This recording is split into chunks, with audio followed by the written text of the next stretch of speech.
Hey people, welcome back.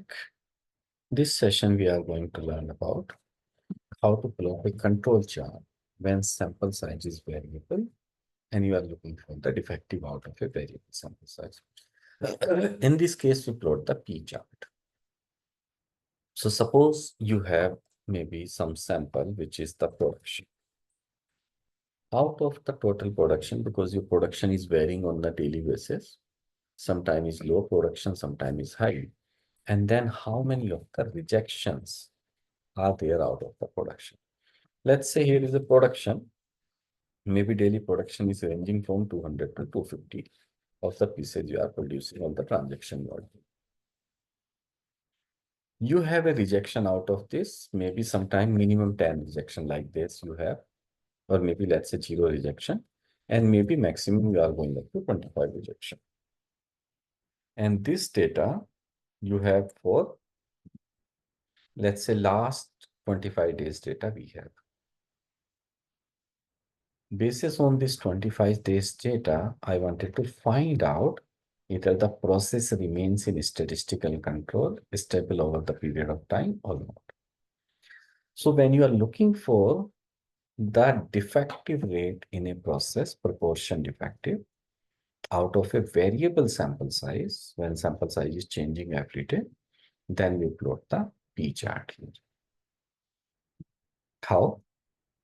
Let's say I just copy paste this data into the mini tab.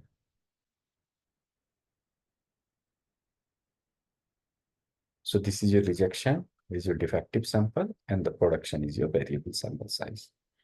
We'll go to Stat, Control Charts for Attribute, and P chart here. Click on this. Variable is your rejections. Subgroup size is here production. P chart options, test, and perform all the tests for the special cause. Here the rule number 1 says if you have any data point which is outside the 3 standard deviation from the center line. If any of the proportion defective for any day is outside the 3 standard deviation from the center line, then the rule number 1 will fail. There is a special cause of variation. Rule number 2, if you have 9 data points on the same side of center line, which means either all the 9 data points are below the average defective or maybe more than the average defective, then the rule number 2 will fail. That's a special cause of variation. Rule number 3, k point in a row, either they are in increasing order or they are in decreasing order. Then the 6 data points, if they are making ascending or descending pattern continuously, then the rule number 3 will fail. Rule number 4, k point in a row alternating up and down, which means you have the 14 data point and all of these 14 data points, either they are making a pattern like as one point is going up, second is going down like this, one up, one down.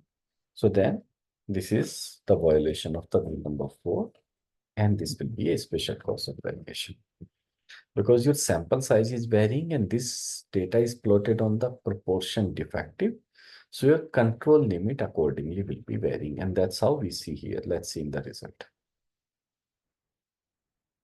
So your average proportion defective is around 4.9% or 0.049 out of 1.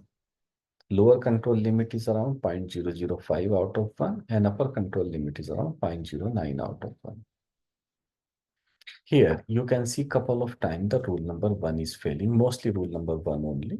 And the explanation is given here when the 1 point is more than 3 standard deviation from the center line, either side, then rule number 1 will fail, and this is failed at the data point number 3, 5, 6, 10, 13, 15, 16, and 25.